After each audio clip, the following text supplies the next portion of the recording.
Bom dia, galera! Sejam bem-vindos a mais uma videoaula e o tema dessa semana é potenciação e radiciação.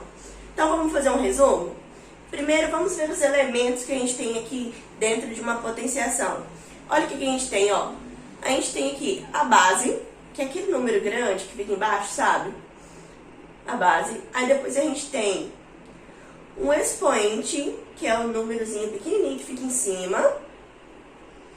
E lá no final, que a gente chamou de B, a gente tem a potência, que é o resultado, né? Então, como que a gente resolve, né, uma potenciação? Vai ter um número elevado a outro, e o que isso significa? Significa que este número está multiplicando por ele mesmo repetidas vezes. A gente chama de N fatores, né? E quantos fatores são esses? Aí vai depender do expoente. Por exemplo, se eu tiver o número 2 elevado a 5, isso significa que eu vou multiplicar o 2 por ele mesmo por 5 vezes, tá? Eu vou repetir o número 2 5 vezes. Então, o que vai ficar? Ó, vai ficar 2 vezes 2 vezes 2 vezes 2 vezes 2. Olha lá, ó. 1, 2, 3, 4, 5. Eu multipliquei o 2 por ele mesmo por 5 vezes repetidas. E aí o meu resultado vai ser a potência. Vamos ver como é que vai ficar? Ó, 2 vezes 2, 4. 2 vezes 4, 8. 2 vezes 8, 16. 2 vezes 16, 32. Então, o resultado dessa potência, a potência 2 elevado a 5, vai ser igual a 32. Muito cuidado, gente, sabe por quê? Porque tem gente que acha que 2 elevado a 5 é a mesma coisa que 2 vezes 5. Erradíssimo. Então, se você tem dificuldade de resolver potência, monta ela assim, ó. Como? Repetindo a base. A base é o número grande que fica embaixo. Então, monta ela assim, ó, repetindo a base, a quantidade de vezes que o expoente está pedindo. Quando você monta assim, sua chance de errar diminui muito, tá? Então, se tem dificuldade de fazer ali, ó, de cabeça, monta, tá bom? Agora, vamos para algumas regrinhas que a potenciação segue. Primeiro, como resolver uma potência de fração. Então, olha só que eu tenho aqui, ó, 2 quintos elevado a 3. É bem simples, pessoal. Você vai resolver a potenciação normalmente. Primeiro resolve a linha de cima, que é o numerador, depois resolve a linha de baixo, que é o denominador. Normalmente, olha só. 2 elevado a 3, então vou fazer 2 vezes 2 vezes 2. Sobre 5 elevado a 3, então vai ser 5 vezes 5 vezes 5. Aqui vai dar 8. E aqui vai dar 125. Então, o resultado deste nosso primeiro exemplo é 8 125 avos. Bom, olha outro exemplo aqui, ó. 3 oitavos elevado a 2. Normal, de novo, ó. Na linha de cima vai ficar 3 vezes 3. Na linha de baixo vai ficar 8 vezes 8. Aqui na linha de cima vai dar 9. E aqui vai dar 64. Então, o nosso segundo exemplo ficou 9,64 avos. Tranquilo, né? Vamos pro próximo. Agora vamos ver o que acontece quando o número é elevado a 0 e o número é elevado a 1. A regra diz que todo número elevado a 0 vai ser sempre igual a 1. Vai colocar aqui, ó. Igual a 1. Por exemplo, se eu tenho 18 elevado a 0, o resultado vai ser 1. Se eu tenho 36 elevado a 0, o resultado vai ser 1. Se eu tiver 1000 elevado a 0, o resultado continua sendo 1. Então, qualquer número, se ele for elevado a 0, o resultado sempre é 1. E agora, se o número for elevado a 1, aí o resultado é igual a ele mesmo. Vou colocar aqui na frente, ó. Ele mesmo. Como? Olha só. Se eu tiver o 18 elevado a 1, vai ser igual a 18, tá vendo? Ele mesmo. Por quê, gente? Porque se está sendo elevado a 1, é como se estivesse multiplicando a base uma vez só. Então, 18. Ponto, acabou. Tá?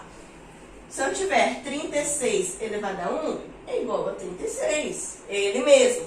E assim por diante. Tá? Então, duas regrinhas aí. Todo número elevado a 0 é igual a 1. E todo número elevado a 1 é igual a ele mesmo. Pessoal, agora, o que acontece quando eu tenho uma base negativa? Aqui vocês têm que prestar muita atenção, porque o sinal faz toda a diferença. Então, prestem atenção nessa regrinha. Quando eu tenho uma base negativa, olha aqui, ó, negativo 5, tá vendo? Eu dei dois exemplos com negativo 5. Só que aí, quando o expoente for par, o resultado será positivo. Quando o expoente for ímpar, aí o resultado será negativo. Estou falando do resultado, tá? Então, quando eu tenho bases negativas, eu tenho que olhar se o expoente é par ou ímpar. Se for par, o resultado é positivo. Se for ímpar, o resultado é negativo. Por quê, professor? Então, vamos entender. Aqui no negativo 5, e eu estou multiplicando ele por ele mesmo duas vezes, porque está elevado a 2. Então, veja bem o que acontece. Lembrando lá da regrinha do sexto ano, hein? Multiplicação de números negativos, negativo por negativo vai dar positivo. Então, por isso que aqui no final a resposta é positiva. 5 vezes 5, 25. Então, resposta positiva. Agora, olha quando eu tenho um expoente ímpar. Negativo 5, negativo 5, negativo 5. Olha o que aconteceu, hein? Lembrando da regrinha de sinais, ó. Negativo com negativo vai dar positivo. Aí agora, esse positivo com esse negativo vai dar negativo de novo. Por isso que toda vez que for par, você pode fazer a regrinha que sempre dá certo. Toda vez que for par, o resultado vai ficar positivo. Quando for ímpar, o resultado vai ser negativo. Porque você tem que fazer uma regrinha, ó. Menos com menos, mais com menos, menos. Né? Você tem que fazer daquela regrinha que a gente aprende lá na sexta série. E aí, quando você faz essa regrinha, se tiver fatores pares aqui, se o fator estiver se repetindo por número par, o resultado vai ser positivo. E se ele estiver repetindo várias vezes por ímpar, o resultado vai ser negativo. Aqui vai ser negativo 125. Tá bom? Então, lembrem bem dessa regrinha aí, porque, como eu disse, o resultado, se tiver com o sinal errado, a conta final fica toda errada. Tá bom? Agora, pessoal, vamos aqui para radiciação. Quando a gente fala de radiciação, a primeira coisa que a gente lembra é a raiz quadrada, né? Que é a mais comum, que é quando o índice é 2, né? Mas vamos ver aqui os elementos, né? Que temos aqui. Então, o que eu tenho? Eu tenho o radical, que é o símbolo, tá? Eu tenho o radicando, que é o número que fica dentro aqui do meu radical. Eu tenho o índice, que significa a quantidade de vezes que aquele número precisa se repetir, né? Que nem lá na potenciação. E eu tenho o resultado, que a gente chama de raiz, tá? Então, temos todos esses elementos. E o que é uma raiz, né? É o contrário da potência. Do mesmo jeito que a subtração é o contrário da adição, a divisão é o contrário da multiplicação, a radiciação é o contrário da potenciação, tá? Então, se você aprendeu a potenciação, automaticamente você aprende a raiz. Porque é só você pensar o contrário, que nem a gente faz lá nas outras operações. Por exemplo, eu tenho, vamos pensar aqui, ó. Se eu tenho a potência 3 elevado a 2, a gente sabe que é 9, não é? A gente já aprendeu, 3 elevado a 2 é 9, que é o 3 vezes 3. Mas se eu pensar o contrário, eu vou pensar assim, ó. Raiz de 9. Ó, veja que eu peguei o resultado da potência. Então, por isso que é o caminho contrário. A raiz de 9 é quanto?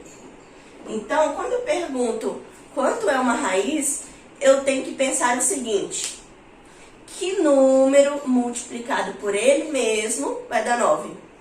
É isso que é a raiz, tá? É o número multiplicado por ele mesmo, né? Dependendo do índice. Lembrando agora, lá no sexto ano, quando vocês começaram a ver raiz, vocês viram aqui a raiz quadrada, que é essa raiz que não tem número nenhum aqui. Quando a raiz não tem número nenhum aqui no lugar do índice, significa que automaticamente é o número 2, ou seja, é uma raiz quadrada. Raiz quadrada significa que ela tem um índice 2, tá? Depois, vocês viram raiz cúbica. Então, a cúbica é o índice 3. Então, lembrem-se que quando não tem nada, é uma raiz quadrada. Ou seja, é só um número vezes ele mesmo. Repetindo o quê? Só 2 vezes. A partir da cúbica, ou seja, a partir do índice 3, aí esse valor é obrigado a aparecer. Então, se for uma raiz cúbica, uma raiz quarta, né? Uma raiz elevada à quinta potência, então sempre vai ter que aparecer. Só o 2, que quando não aparecer nada, não precisa colocar ele, tá bom? Se não tiver nada aqui, é porque quadrada é elevado ao índice 2, tá bom? Então, a raiz cúbica, se eu penso na raiz cúbica, por exemplo, aqui, 8. Eu tenho que pensar o quê? Se é cúbica, é 3. Então, que número multiplicado por ele mesmo e por ele mesmo de novo, ó, para dar 8. É isso que eu tenho que pensar para resolver a raiz. É o contrário da potência. A potência eu só vou repetir a base várias vezes. Agora, já a raiz eu tenho que pensar que número multiplicado por ele mesmo, por ele mesmo, por ele mesmo, né? Vai depender do índice, esse número de repetências, para dar o resultado que está dentro da raiz. Então, pensando aqui, ó, que número multiplicado por ele mesmo para dar 9? É o 3, né? Por quê? Porque 3 vezes 3 vai dar 9. E aqui a raiz cúbica agora, ó, que número multiplicado por ele mesmo e por ele mesmo de novo vai dar 8. Se é um número pequeno, logo a gente tem que pensar no número pequeno. Então, a gente percebe que é o 2. Por quê? 2 vezes 2, 4, vezes 2, 8. Então, aqui o resultado é 2. Beleza? Isso aí vai ficando cada vez mais claro para vocês à medida que vocês forem treinando nas atividades, tá? Agora, gente, vamos para essa regrinha aqui, ó. Quando eu tenho uma raiz de fração. Do mesmo modo que lá na potenciação é só resolver comum. Primeiro a gente resolve ali de cima, depois ali de baixo. Aqui é do mesmo modo. Se eu tenho uma raiz pegando toda a fração, então primeiro eu vou resolver a linha de cima, ou seja, eu vou resolver a raiz da linha de cima, depois eu resolvo a raiz da linha de baixo. Que aqui vai ser o quê? Que número vezes ele mesmo é 4? O 2. Que número vezes ele mesmo é o 25? O 5. Então, aqui, ó, resultado da raiz quadrada de 4/25 vai ser 2/5. Beleza? Mais uma regrinha agora. Essa aqui é para simplificar a nossa conta. Significa o quê? Toda vez que eu tiver um número aqui, ó, elevado a um expoente, que esse expoente é igual ao índice. Então, olha só, eu tenho um expoente aqui dentro e ele é igual ao índice. O que eu posso fazer? Eu posso cortar tudo, tá? Então, nesse caso aqui, se o expoente é 3 e o índice é 3, eu corto aqui e corto aqui. O que me sobra? Só o 2. Então, isso significa que raiz cúbica de 2 elevado a 3 é igual a o próprio 2, tá? Olha esse outro exemplo. Eu tenho 6 ao quadrado e eu tenho uma raiz quadrada. Porque a gente sabe que quando não tem nada, significa que é o 2zinho aqui, né? Então, ó, 6 ao quadrado elevado a 6 elevado ao quadrado de uma raiz quadrada. O que eu vou fazer? Corto, corto.